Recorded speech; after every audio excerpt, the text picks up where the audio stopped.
E aí, pessoal, tranquilo? Bom, vamos lá. A gente vai começar a fazer um estudo a respeito do crime de furto, ok? Um crime que tem muitas coisas para serem debatidas, analisadas, até mesmo dentro da doutrina, jurisprudência, e que acontecem no dia a dia. E você, de repente, que está fazendo aí suas provas, seus concursos, prova da ordem e tudo mais, vai precisar estar atualizado. E o colega aí que está ingressando aí na área criminal, né, ou é um advogado iniciante, ou até mesmo já é um advogado que está atuando, vamos bater um papo aí sobre isso para a gente estar sempre atualizado, trocando informações. Isso é super importante porque a gente começa a trazer, né, debates, reflexões e vai verificando que nós temos grandes divergências na doutrina referente sobre diversos assuntos aqui e temos também referente à jurisprudência, ok? Bom, vamos lá. Vou só mostrar para vocês aqui. Vamos fazer uma leitura do artigo 155 para daí a gente começar, né, a tratar efetivamente do assunto, tá? A gente está trabalhando aqui com o material que eu desenvolvi referente ao crime de furto, vai estar totalmente disponível aí para vocês e está extremamente atualizado com base na doutrina. Eu utilizei doutrina aí César Roberto Bittencourt, Rogério Greco, Guilherme Souza Nucci, um clássico, né? Weber Martins Batista, né? O Furto e o Roubo no Direito e no Processo Penal. Esse livro aqui é um clássico, né? O pessoal aí que atua aí na área penal tem que ler, porque realmente é uma obra assim maravilhosa. Enfim, temos aí diversos livros e eu coloquei vários conceitos referente aos temas que nós vamos estar discutindo aqui desses doutrinadores. Poderia ter outros, assim como tem outros aí imensos, grandes doutrinadores, mas eu aproveitei aqui, utilizei esse porque eu gosto muito deles, né? E enfim, questão de opção mesmo, tá? Então vamos lá, falar de furto. Vamos fazer a leitura lá do artigo 155. A partir daí a gente vai trabalhando com material, vai discutindo aqui o que a doutrina mostra de diferença, de divergência, a jurisprudência também. Enfim, vai estar super legal esse curso, é bem completo e você vai gostar. Título 2 do Código Penal dos Crimes contra o Patrimônio, capítulo 1, do furto. Subtrair para si ou para outro e coisa alheia móvel. Reclusão, pena reclusão de 1 a 4 anos e multa. Parágrafo 1º, a pena aumenta-se de 1/3 se o crime é praticado durante o repouso noturno. Tá? A gente vai discutir isso aí, um monte de coisa para ser debatida aqui. Parágrafo 2º, se o criminoso é primário ou é de pequeno valor a coisa furtada, o juiz pode substituir a pena de reclusão pela de detenção, diminuída de 1 a 2/3, ou aplicar somente a pena de multa. Parágrafo 3º, equipara-se a coisa móvel à energia elétrica ou qualquer outra que tenha valor econômico, tá bom? Muito interessante, mais debates aqui para ser discutido. Furto qualificado, parágrafo 4º. A pena é de reclusão de 2 a 8 anos e multa se o crime é cometido. Inciso 1º, com destruição ou rompimento de obstáculo à subtração da coisa. Também tem aqui Enfim, esse tipo penal tem muito debate interessante, né? Inciso 2, com abuso de confiança ou mediante fraude, escalada ou destreza.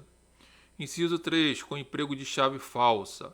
Inciso 4º, mediante concurso de 2 ou mais pessoas. Parágrafo 4º, a pena de reclusão de 4 a 10 anos e multa se houver emprego de explosivo ou de artefato análogo ao que cause perigo comum, ok? Até inclusive esse parágrafo 4º aí, referente ao explosivo, trata-se de crime hediondo, mas vamos lá, vamos ver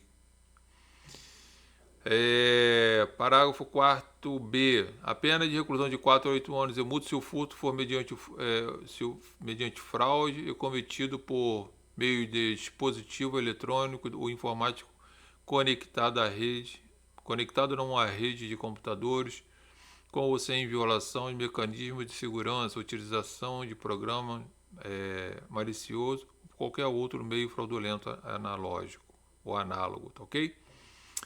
4C. A pena prevista no parágrafo 4b deste artigo considerada a relevância do resultado gravoso. Inciso 1º. Aumenta-se de 1/3 a 2/3 se o crime é praticado mediante a utilização de servidor mantido em fora do território nacional. Inciso 2º. Aumenta-se de 1/3 ao dobro se o crime é praticado contra idoso ou vulnerável. A pena de reclusão de 3 a 8 anos se a subtração for de veículo automotor que venha a ser transportado para outro estado ou para o exterior. Parágrafo 7º. A pena de reclusão de 2 a 5 anos se a subtração for semovente, domesticável, de produção, ainda que abatido ou dividido, tá, em partes no local da subtração. Olha quanta coisa, hein, gente? A pena de reclusão de 4 a 10 anos e multa se a subtração for de substâncias explosivas ou de acessórios que conjunta ou isoladamente possibilitem sua fabricação, montagem ou emprego.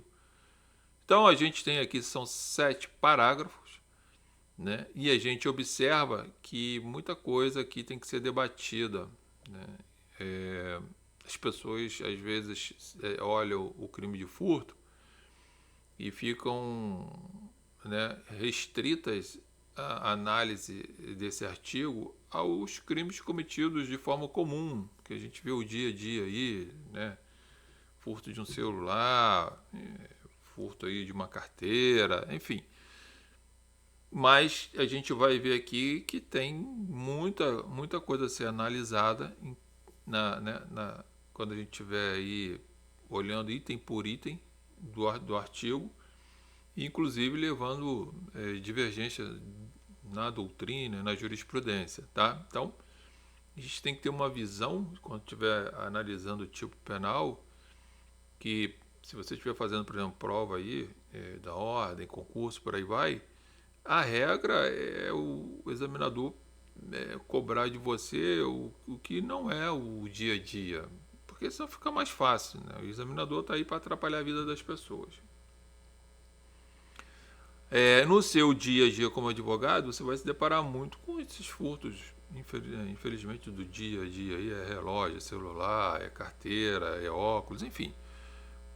Mas, ainda assim, você vê ali questões aí dos animais que a gente vai poder verificar, né? A questão do furto noturno, o que é, quando se considera esse horário de noturno, já que a lei não fala. Então tem muita coisa para ser avaliada, e isso é interessante porque, dependendo do caso concreto, você está aí atuando, um cliente seu está sendo acusado da prática do crime, e mais, de repente ele está sendo acusado pela prática do crime, porém de forma qualificada, né?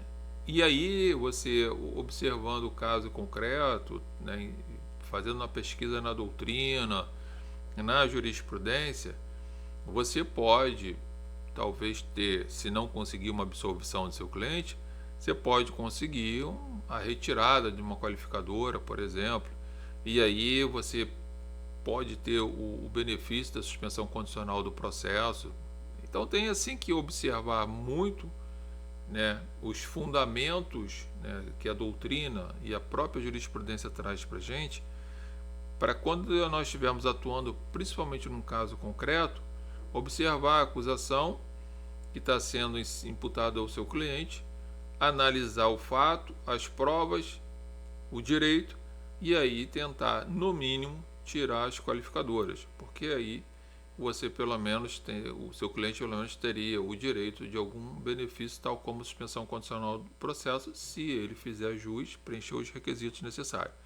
Mesmo que não preencha, em caso de condenação, a pena vai ser bem menor do que se fosse, por exemplo, um furto qualificado, tá? Então tem muita coisa para a gente debater, discutir, apresentar, jurisprudência para você refletir, e a gente tem sim que estar bem sedimentado com doutrina, com jurisprudência. Gente, não adianta atuar no caso concreto sem estar amparado, né, embasado com esses conhecimentos. Por isso que a gente está trazendo essas informações para vocês aí, exatamente com o objetivo da gente trocar informações, bater papo e poder nos mantermos, né, atualizados, né? Isso que é importante. E o conhecimento é a única coisa que não ocupa espaço. Daqui a pouco eu estou retornando aí para a gente dar continuidade às aulas e vamos que vamos. Valeu, abraço.